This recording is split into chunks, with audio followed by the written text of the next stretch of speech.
Yep. Hello, hello. Yep.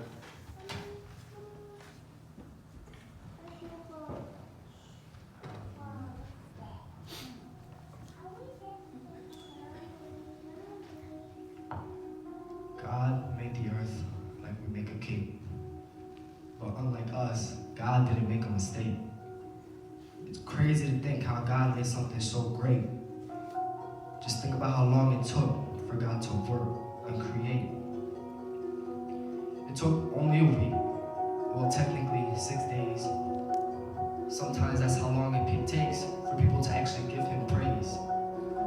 They get distracted with other things, but worship Him on Sunday. They'd rather be home or walking the other way. They'd rather stay and decay instead of worship and pray. But hey, I'm not trying to tell you what to do, because even I am guilty of it too. I understand that there are trials and tribulations. Almost anything nowadays can be a temptation. It's okay if you can't come because of a situation, but when it's time for God to bless you, you should lower your expectation. So before you decide not to come to His house or become a member of His nation, you should take into consideration that God Himself has saved you a reservation in His kingdom in heaven, and you don't need to sign an application.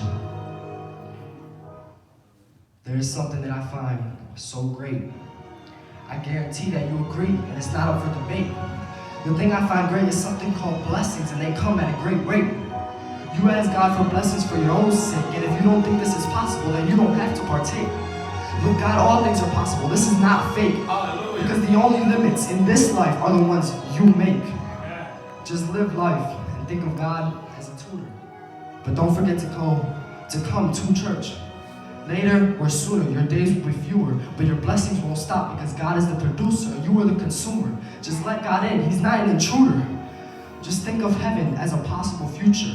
This will encourage you to come to church so your blessings will come sooner. Now let me be quiet about blessings. Let's talk about His coming. He will come like thunder, and it will certainly be stunning. Some will be excited, and some hearts will be thumping. Souls will rise from the grave, but their hearts will no longer be pumping, because they will be free and will care about nothing, only ready for heaven and to inherit God's loving. As for those who will be left behind, will have nothing but fear in their mind. Some will act as if they're blind, so not to accept, and now they're bind and intertwined into a situation that will remind them of all their unkind actions. So as you can see, it's not as easy as you think, because you could be gone in one blink. All this talk of the end might be hard to comprehend, so if you want to understand, then go to church and learn it firsthand. Now I'm no minister or a preacher, and please, oh please don't think of me as a teacher. Just think of me as your brother. And I don't want to get left behind either. If God tells you to be loud, don't ever be quiet. God sent His only begotten Son, and it started a riot. They took Jesus and nailed Him to the cross so our sins can luster.